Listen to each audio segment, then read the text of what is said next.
है। जी हाँ, मैं उसी सम्राट अशोक की बात कर रहा हूँ जो जिसके स्तंभ, अशोक स्तंभ, जो आप अपने नोटों पर, भारत की करेंसी के ऊपर, भारत के नोटों के ऊपर जो 4 शेर वाली फोटो देखते हो, वह अशोक, सम्राट अशोक की ही देन है। जी हाँ, पूरे भारत के अंदर सिर्फ एक अशोक ऐसे राजा है जिनके आगे सम्राट लगता है, वह सम्राटों के सम्राट है। सिर्फ एक अशोक है जिनका साम्राज्य पूरे भारत में, अगर आज वर्तमान स्थिति देखा जाए तो अशोक का साम्राज्य भारत, नेपाल, भूटान, अफगानिस्तान, पाकिस्तान, इवन यूनान के कुछ इलाकों में भी इतना बड़ा सम्राट अशोक का साम्राज्य था। यह मौर्य वंश से रिलेटिव थे। जी हाँ, मगर कई लोगों को ये नहीं पता कि आज सम्राट अशोक की जयंती है। ये हमारी विडंबना ही है कि जो हमारे चक्रवर्ती सम्राट है, ये जो हमारे सम्राट, जिसके आगे सम्राट, राजा के आगे सम्राट लगता है, वह बहुत बड़ी उपाधि है जो सिर्फ एक राजा अशोक, जो सम्राट अशोक के नाम से ही लगाई जाती है। यह और किसी भी राजा के नाम से नहीं लगाई जाती। अगर आप अकबर को भी महान बताते हो तो अकबर के आगे भी सम्राट नहीं लगाया जाता। मैं आपकी इन्फॉर्मेशन के लिए बता रहा हूँ, हालांकि मैं किसी को महान नहीं मानता। तो दोस्तों, सम्राट अशोक के साथ जो आप देखो कि जो सम्राट अशोक है, जो ईस्वी जैसे हम 2020 बोल रहे हैं, तो यह उसके पहले के हैं। और सम्राट अशोक के बारे में एक और बात कहा जाता है कि सम्राट अशोक ने बौद्ध धर्म अपनाया था और इन्होंने बौद्ध धर्म के ये बहुत बड़े प्रचारक भी रहे हैं सम्राट अशोक। और जो आप तक्षशिला, नालंदा विश्वविद्यालय, तक्षशिला विश्वविद्यालय की बात करते हैं, यह सम्राट अशोक की ही देन है। तो देखा जाए तो सम्राट अशोक भारत के एकमात्र ऐसे सम्राट थे, सम्राटों के सम्राट थे, जिनका साम्राज्य भारत में सबसे ज़्यादा था। मैं पुराने भारत की बात कर रहा हूँ, जिसके अंदर पाकिस्तान, अफगानिस्तान, भूटान, नेपाल, बांग्लादेश, ये सारे के सारे पहले इंक्लूड थे। उसके सम्राट थे अशोक। अब हम थोड़ा सा इसी जो सम्राट अशोक की बात है, तो हम इसको थोड़ा सा बॉलीवुड से अटैच करके बताता हूँ। मैं आपको थोड़ी सी चर्चा करते हैं। आपने अधिकतर देखा होगा कि बॉलीवुड के ऊपर, बॉलीवुड के अंदर जो हमारे इतिहास में उनके बारे में मूवीज़ वगैरह बनती है। तो हमारा बॉलीवुड कैसे जो हमारे रियल हीरो हैं, जो भारत के रियल हीरो हैं, बड़े वो सम्राट हो या कोई भी हो, उनके साथ कैसे पक्षपात होता है। मुझे जब तक लगता है, आप नोटिस कीजिएगा कि अकबर के ऊपर लगभग 2 मूवियाँ बनी है जो काफ़ी पॉपुलर है। वह एक तो मुगल आज़म और एक जोधा अकबर। अगर आप मुगल आज़म मूवी देखेंगे तो उसके अंदर अकबर का जो कैरेक्टर है, उसको इतनी खूबसूरती से और इतना शानदार तरीके से सामने लाया गया है, या उसको इतना दर्शाया गया है। और पृथ्वीराज कपूर जो उसमें अकबर की भूमिका निभाते हैं, उन्होंने भी बहुत ही बढ़िया एक्टिंग की। मगर आप देखिए, जो मुगल आज़म मूवी थी, उसके अंदर जो अकबर को प्रेजेंट किया गया, या जो उनके राजा, मतलब जो अकबर को एज ए राजा प्रेजेंट किया गया, वो बहुत ही सादगी भरा और बहुत ही टशन वाला था और बहुत ही रुबाब वाला प्रेजेंट किया गया। दूसरी ओर देखोगे तो अकबर के ऊपर एक मूवी और बनी थी, जोधा अकबर। जी हाँ, और जोधा अकबर, वैसे मैं आपकी इन्फॉर्मेशन की बता दूं कि जोधा नाम की कोई भी रानी अकबर की बीवी थी ही नहीं। अकबर की किसी भी बीवी का नाम जोधा नहीं था। यह एक काल्पनिक पात्र है जिसको हम हमेशा से सही मानते आए हैं, क्योंकि हम लोगों की कमजोरी यह है कि हम लोग जानने की कोशिश ही नहीं करते। फिल्मों में या कोई हमें कुछ भी दर्शाता है या कुछ भी बताता है, उसके ऊपर आंखें बंद करके भरोसा कर लेते हैं। अगर आपके पास 2 मिनट भी टाइम है तो आप गूगल पे सर्च करके देखिए या कहीं से भी इन्फॉर्मेशन लगा के देखिए, अकबर की कोई बीवी का नाम जोधा था ही नहीं। मुगल आज़म एक काल्पनिक मूवी है, जोधा अकबर भी एक काल्पनिक मूवी है। इसका इतिहास से या सच्चाई से कोई लेना देना नहीं है। फिर मेरा ये मुद्दा नहीं, मेरा मुद्दा ये है कि जब भी बॉलीवुड के अंदर किसी भी ऐसे राजा को दर्शाया जाता है, अब जैसे आप अकबर का कैरेक्टर देख लीजिए, अभी थोड़े दिनों पहले पद्मावत मूवी आई थी, उसके अंदर जो खिलजी का जो किरदार था, उसको इतना हाईलाइट करके बताया गया है, उसको इतना पावरफुल और इतना डेंजरस बताया गया है कि उस मूवी के अंदर तीनों कैरेक्टर के ऊपर जो सबसे ज़्यादा हाईलाइट कैरेक्टर हो जाता है वो खिलजी का कैरेक्टर होता है। ठीक है, अब इसी के दोबारा पलटवार आप देखिए, अभी अक्षय कुमार की एक मूवी आई थी पृथ्वीराज। आपको पता है पृथ्वीराज चौहान इतने गजब के वो जो राजा थे और इतने गजब का व्यक्तित्व था उनका, वो वीरता के धनी थे।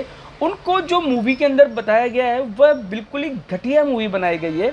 और जिस हिसाब से अक्षय कुमार ने उस मूवी के अंदर पृथ्वीराज चौहान का किरदार निभाया, वह बहुत ही निंदनीय और बिल्कुल बकवास कैरेक्टर निभाया। उन्होंने बिल्कुल मेहनत नहीं की। मतलब अब कोई अगर पृथ्वीराज की ये मूवी देखेगा, सम्राट पृथ्वीराज जो भी इन्होंने बनाई, वो इतनी घटिया मूवी है, तो उससे हमारे जो पृथ्वीराज चौहान थे उसके इंप्रेशन क्या जाएगा। अब देखिए, ठीक है, यह लोग जो भी ये मूवियाँ बनाते हैं, जैसे अभी मैंने आदमी को पद्मावत का आपको उदाहरण दिया, ये सम्राट पृथ्वीराज का आपको उदाहरण दिया, ठीक है। हमारे जो कैरेक्टर्स हैं उनको इतना बुरी तरह से दर्शाया जाता है इनकी पिक्चरों के अंदर कि मतलब बहुत घटिया तरीके से एक्सप्लेन किया जाता है। और वहीं पर आप इनकी मूवी देखिए, जैसे अकबर को इन्होंने इससे महिमा गाई जाती है बॉलीवुड के अंदर, मैं किसी और की बात नहीं कर रहा। हाँ, अजय देवगन ने एक मूवी बनाई थी तानाजी, जिसके अंदर सिर्फ एक कैरेक्टर तानाजी को ही हाईलाइट किया गया। इवन उसके अंदर छत्रपति शिवाजी महाराज भी थे, मगर उनका कैरेक्टर भी उसके अंदर इतना हाईलाइट नहीं किया गया, क्योंकि वह मूवी तानाजी के ऊपर थी और उसके प्रोड्यूसर थे वो अजय देवगन थे। उसमें सैफ अली खान भी था, मगर उस कैरेक्टर को उन्होंने इतना हाईलाइट नहीं किया। जबकि हम यहाँ पर देखते हैं कि जो ये लोग इन्होंने जो पद्मावत मूवी बनाई, उसके अंदर जो पद्मावती के पति का रोल करते हैं उसका जो, हालांकि शाहिद कपूर ने उस रोल के अंदर बहुत अच्छी एक्टिंग की है, मगर इस मूवी के अंदर जो हाईलाइट किया गया कैरेक्टर वो था खिलजी का कैरेक्टर, जो पूरी मूवी को खा गया। आप उसी के ऊपर हाईलाइट करोगे तो वही दिखेगा। अब लोगों को यार खिलजी तो ऐसा था, भले ठीक है नेगेटिव है, मगर उसमें आता तो है ना कि यार इतना खतरनाक वो राजा था या लुटेरा था, जो भी था। मगर मेरा कहना ये है कि जो हमारे फिल्मों के अंदर जो हमारी फिल्में बन रही है, ये जो मूवी हमारे कैरेक्टर को लेती है, जो हमारे इतिहास के कैरेक्टरों को लेती है, पहली बात तो इनके ऊपर मूवी बनानी नहीं चाहिए। जिन लोगों को इतने संस्कार नहीं है, एक नंबर मतलब जो बिल्कुल दिखावे की ज़िंदगी जीते हैं, जिनको बिल्कुल भी नहीं पता कि क्या संस्कार है, क्या हमारा इतिहास है, क्या नहीं है, क्या कैरेक्टर था, क्या नहीं था, वो सिर्फ मूवी बनाने के काम रखते हैं।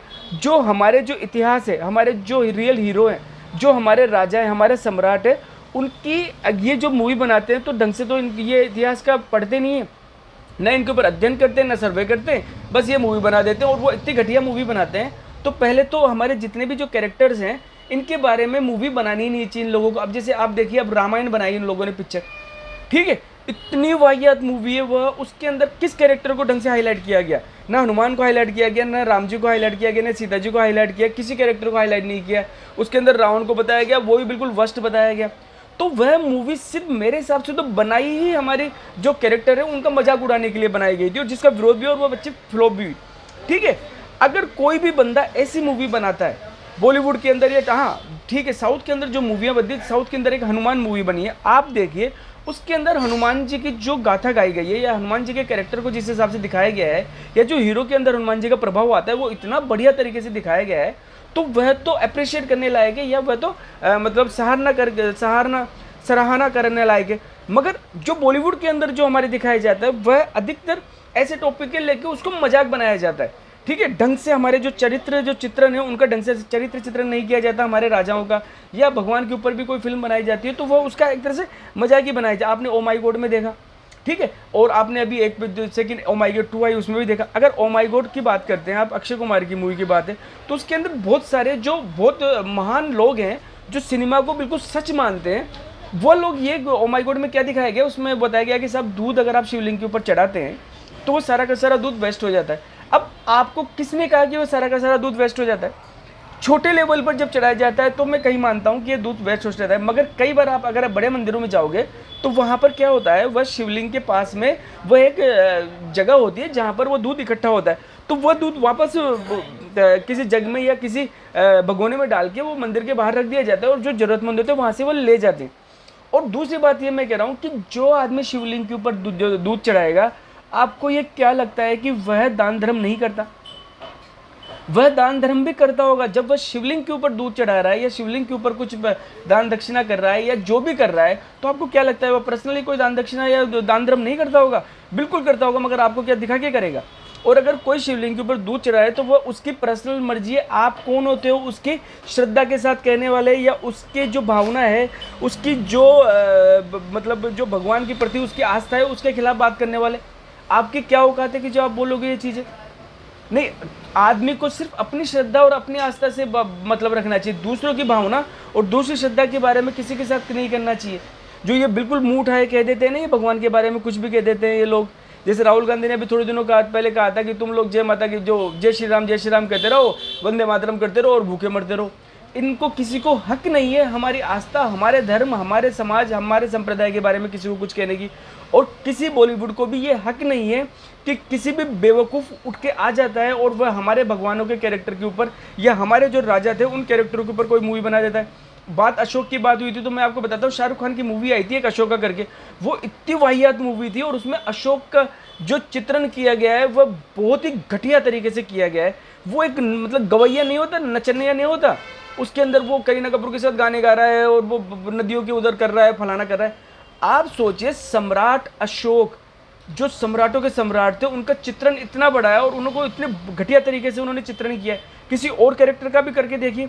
तो दोस्तों हमेशा ध्यान रखिए, ये जो बॉलीवुड के अंदर है, जो ये इस टाइप से चित्रण करते हैं, उनका पूरा खुलकर विरोध कीजिए, इनको बिल्कुल सपोर्ट मत कीजिए। और अपने जो देश के जो राजा हैं, जो आपके देश के हीरो हैं, जो आपके देश के लिए जिन्होंने आपके देश का जो सर ऊंचा किया है, जिनकी वजह से आप अपना घमंड कर सकते हो अपने पूर्वजों के ऊपर, अपने राजाओं के ऊपर, अपने हीरो के ऊपर, अपने क्रांतिकारियों के ऊपर। तो दोस्तों अपने क्रांतिकारियों, अपने राजा, अपने सम्राट, अपने पुरखों का गर्व कीजिए और घमंड कीजिए कि आप भारत देश में पैदा हुए। जय हिंद, जय भारत।